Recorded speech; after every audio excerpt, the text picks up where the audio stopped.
In order for the driver to be able to accurately position the car on the track consistently, it's obviously important that the steering inputs result in a predictable movement of the front wheels.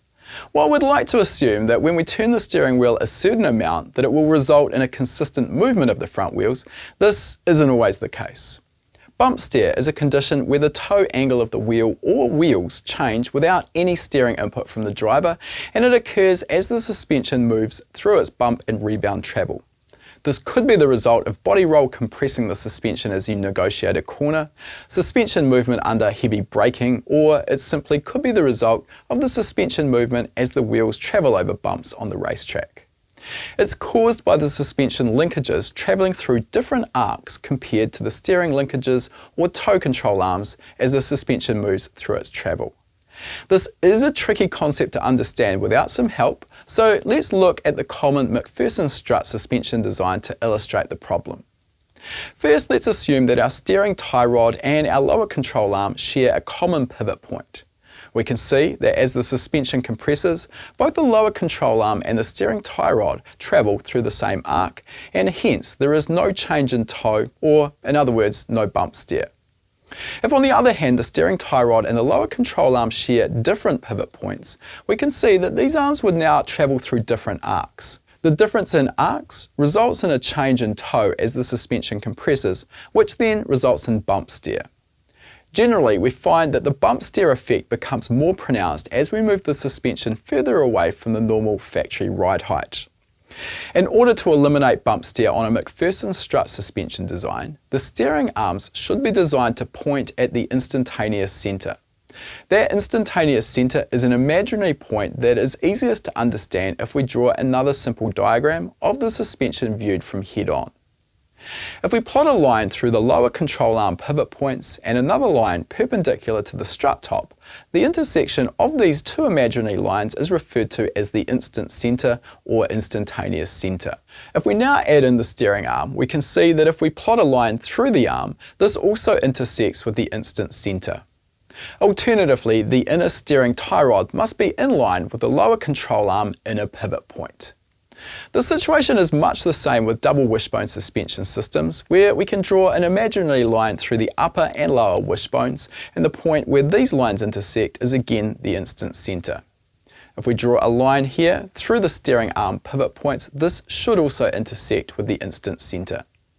You may rightly expect that a stock production car would have no measurable bump steer, but often packaging compromises mean that the steering rack and hence the steering tie rods can't be located in an ideal position, which results in some amount of bump steer being present. Often this is made a lot worse when we lower a car, which is a common modification when building race cars. So far, we've been considering bump steer at the front of the car, however this can also occur at the rear. This is the result of the suspension linkages of different lengths at the rear of the car moving through different arcs and causing toe in or toe out as the suspension moves through bump and rebound travel. There's a wide variety of rear suspension designs, and some are more susceptible to bump steer than others. To give you an idea of how this works and how modifications to the suspension design can affect bump steer, let's consider a very simple rear beam axle with trailing arms, which is common in the rear of many front-wheel drive cars. In stock form, the beam axle is usually designed so that the trailing arms are parallel to the ground. In this case, when the car rolls in a corner, one arm moves up and the other moves down. However, while both arms are moving in opposite directions, their arcs are the same, so the net toe change is zero. Now, if we substantially lower the same beam axle rear suspension, we end up with both trailing arms pointing downwards towards the pivot points on the chassis from that beam axle. This time, as the car rolls in a corner, the trailing arm on the inside of the corner will move down, pushing the axle rearwards, while the trailing arm on the outside of the corner will move up, pulling the axle forwards. The result can be a significant toe change due to body roll. This situation is often referred to as roll steer. Another example of a rear suspension design that offers significant bump steer and roll steer problems is the semi-trailing arm design that was popular in many cars around the 1980s. This suspension design uses links at the front of the arm that angle inwards towards the vehicle centerline. Due to this angle, as the suspension moves into compression travel, the wheels will move into toe out. bump steer and roll steer can make it hard to position the car accurately, and they can make the car unpredictable and difficult to control, particularly through bumpy corners. In later modules, we'll discuss how to measure bump steer and what you can do to help reduce it. That was just one of the lessons from our Motorsport Wheel Alignment Fundamentals course. If you want to learn how to optimize the alignment of your race car, then this course is going to be perfect for you.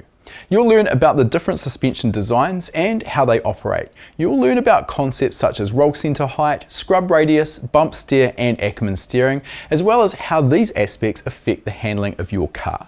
You'll then see how you can perform fast and accurate alignments in your home shop or at the racetrack with products that won't break the bank.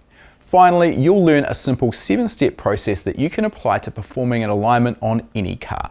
This will ensure that you get the right results without overlooking any critical steps. To learn more, click the link in the description.